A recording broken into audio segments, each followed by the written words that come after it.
Olá pessoal, vamos começar então a videoaula referente à quinta-feira, dia 2 de abril, de psicoterapia infantil. Estamos então na semana 4 de aula. Vamos continuar o texto, o brincar como modelo do método de tratamento psicanalítico de Fulgêncio, e a aula de hoje vai ser sobre a sessão, a parte 3 do texto. Vimos na aula passada a parte 1 e 2, e agora nós vamos ver a 3 e somente a 3. Por quê? Poderia já entrar na parte 4, mas como nós tivemos a nossa live interrompida e não conseguimos completá-la, talvez seja interessante deixarmos um tempo das lives dessa semana para tirar dúvidas referentes às partes 1 e 2 também. Então, eu não vou apressar muito, vamos conversar hoje só sobre a parte 3, para a gente poder ir com calma. A atividade continua sendo o resumo, como é o mesmo texto, então, resumo desse mesmo texto, vocês vão fazer um só desse artigo até esgotarmos esse texto. Bom, então nessa terceira parte, o Fulgêncio vai falar um pouco sobre os aspectos do brincar para Melanie Klein. Ele vai falar de modo geral, visto que o objetivo dele não é adentrar muito no brincar para Melanie Klein, mas sim para Winnicott. Porém, ele precisa retomar como a forma como Melanie Klein entende o brincar para poder fazer a distinção. E ele começa dizendo que, para ele, Melanie Klein é freudiana. O que isso significa? Quando, lá na segunda sessão, nós vimos o paradigma freudiano e o winnicottiano, ele está dizendo agora, então, que a Melanie Klein se encaixa no paradigma freudiano. Então, lá na segunda sessão, ele foi falando de cada elemento da matriz paradigmática, fazendo um paralelo do que é o elemento, cada elemento para Freud, cada elemento para Winnicott. Então, aqui ele está dizendo, a Melanie Klein reitera as principais características do paradigma freudiano. Em especial, a ideia de que o complexo de Édipo é o problema básico e estruturante do psiquismo. Ou seja, o complexo de Édipo está na base da estruturação do psiquismo. Se nós voltarmos na seção 2, nós vamos ver que o problema exemplar para Freud é o andarilho, a criança na cama da mãe, que se trata de uma cena edípica que vai configurar, que vai se constituir com os problemas da triangulação edípica. Então, Melanie Klein mantém, para Melanie Klein, então, o problema exemplar seria também o complexo de Édipo. A brincadeira, para ela, vai ser a forma pela qual a criança vai manifestar o seu mundo interno. É o recurso pelo qual as fantasias inconscientes infantis são expressas. Desse modo, quando a gente interpreta a brincadeira, a gente está interpretando os conteúdos das fantasias inconscientes que estão sendo expressas pela brincadeira, ou seja, pelo simbolismo da brincadeira. Ao interpretar a brincadeira, nós estamos interpretando os conteúdos das fantasias infantis e, com isso, nós temos a possibilidade ou a capacidade de mudar a ansiedade infantil que está associada à fantasia inconsciente. Então, se a gente pensa que a criança não está bem e por isso ela está em acompanhamento psicoterapêutico, significa que ela tem, de modo geral, uma ansiedade relacionada a essas fantasias inconscientes. E se a gente entende, como acabamos de dizer, que o problema básico é o complexo de Édipo, então essas fantasias inconscientes estão relacionadas a algumas pessoas. Porque o complexo de Édipo não é uma triangulação conflituosa? Essa triangulação envolve outros objetos. Quais objetos? Os objetos primários. Então, nós temos uma criança, vou colocar assim, angustiada, né? E aí essa angústia, ela está aqui resumindo nessa palavra diversos sintomas possíveis. Então, uma criança angustiada, essa angústia está relacionada a fantasias inconscientes que têm a ver com pessoas, provavelmente objetos primários. Provavelmente não, né? Seguindo aqui a lógica da Melanie Klein, são objetos primários. Então, essa criança, ela está presa na angústia relacionada a essas pessoas. Para esclarecer essa ideia, Fulgêncio retoma o caso Ruth. Ruth é uma criança que foi atendida por Melanie Klein, e aí ele pega um pequeno trecho do caso, que é esse daqui. Eu não vou ler em voz alta, porque o YouTube vai considerar plágio, e aí ele pode boicotar o vídeo. Mas esse trecho aqui está no artigo, vocês vão ver lá. O que ele diz?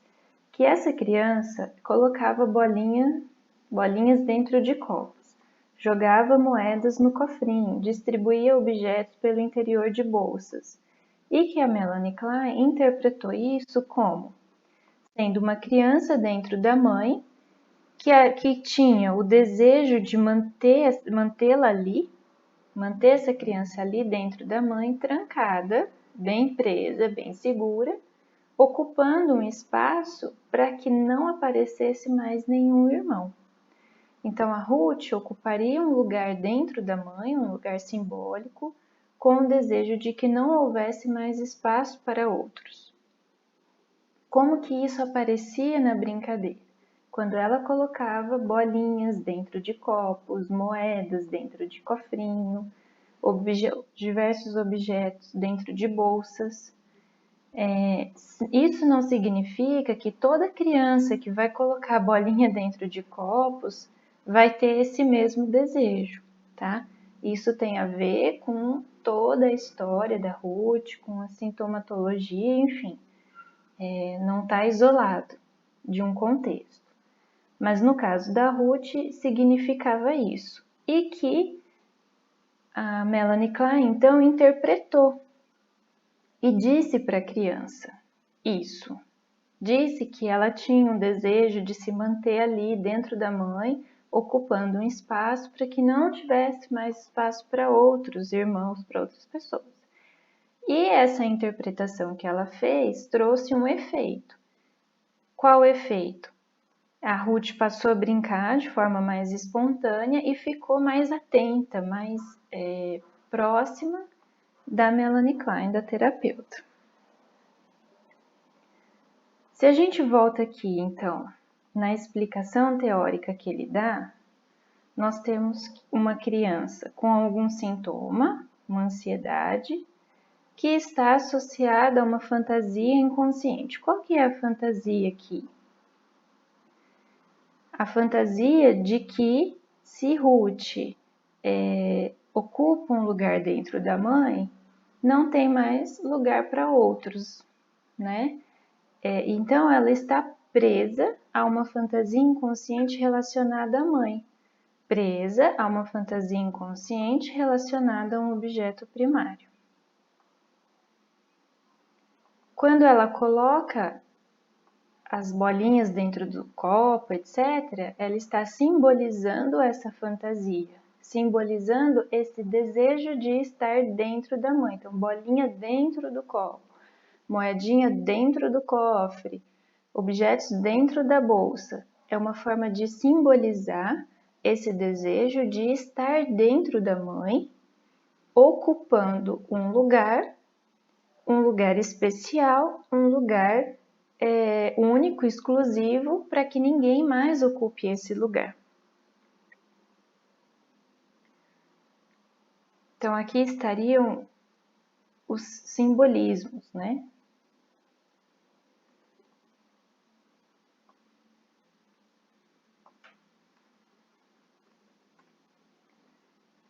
Simbolismo. Aqui estaria o desejo, a fantasia inconsciente relacionada a esse irmão.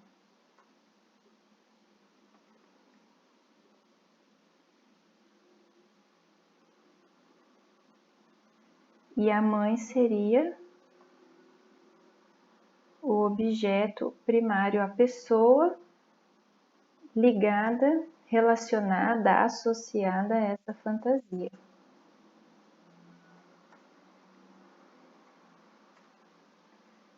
De alguma forma, então, Ruth estaria muito presa à mãe. Bom, outro exemplo é o caso Dick. Dick brincava com trens que passavam por túneis. Melanie Klein entendeu que essa brincadeira simbolizava fantasias inconscientes orientadas para a figura materna e para a triangulação edípica. Isso causaria angústia. Por quê? Porque a mãe não é objeto sexual, não pode ser objeto sexual. Temos aqui um conflito entre um desejo, uma fantasia inconsciente e uma proibição superegóica. Qual que é o desejo? A mãe como objeto sexual. Qual que é a proibição? Mãe não pode ser objeto sexual. Então, sendo proibido esse desejo, gera uma angústia, não só por ser proibido, mas também por existir um desejo proibido em si. Quando Melanie Klein interpreta isso para a criança, ela passa a substituir esses objetos, ou seja, trocar a mãe por outros objetos, o que faz com que o seu mundo de relações objetais seja ampliado, seja expandido. E isso diminui a angústia e volta a permitir um andamento saudável do desenvolvimento psicossexual. Vamos entender melhor. Nós temos a criança que tem uma angústia, que é um desejo pela mãe, que é objeto primário, uma fantasia inconsciente nesse sentido,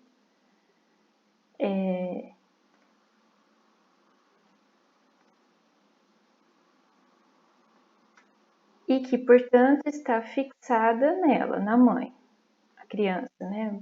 Por fixado aqui o Dick. Quando Melanie Klein interpreta isso pela brincadeira dele, que é com trens que passavam por túneis, ele diminui sua angústia, tem a sua angústia diminuída, melhor dizendo, e se solta, vamos dizer assim, da mãe e passa a ter outros objetos. O que isso quer dizer? Relações, né? Relações interpessoais, não estou dizendo de relações sexuais, mas relações interpessoais mais amplas, ou seja, com outras pessoas além da mãe. A mãe passa a não ser mais aquele objeto no qual a criança está fixada e que essa fixação levaria à angústia. Certo? Bom, então a dinâmica da brincadeira, a forma como a brincadeira acontece, ocorre, seria equivalente para Melanie Klein à dinâmica edípica. E toda a técnica da brincadeira se daria em cima desse paradigma, A brincadeira em si e a forma de interpretar, de ler o simbolismo da brincadeira, se daria com base nesse paradigma. Por isso, gente, que nós temos que entender o paradigma da técnica que a gente usa, porque senão a gente vai entender as bolinhas dentro de copo de qualquer jeito, as moedas no cofrinho de qualquer jeito, a gente vai interpretar de qualquer jeito, e aí isso não é profissional, certo? A gente vai entender os trens passando por túneis de qualquer forma, de qualquer jeito. Então, o correto, o mais adequado, é entender qual é o paradigma no qual você está baseado para fazer sua atuação profissional. Porque senão qualquer coisa pode ser interpretada de qualquer modo. Ok? Depois, então, na aula que vem, a gente vai discutir o item 4, o Winnicott, e o brincar como metodologia clínica.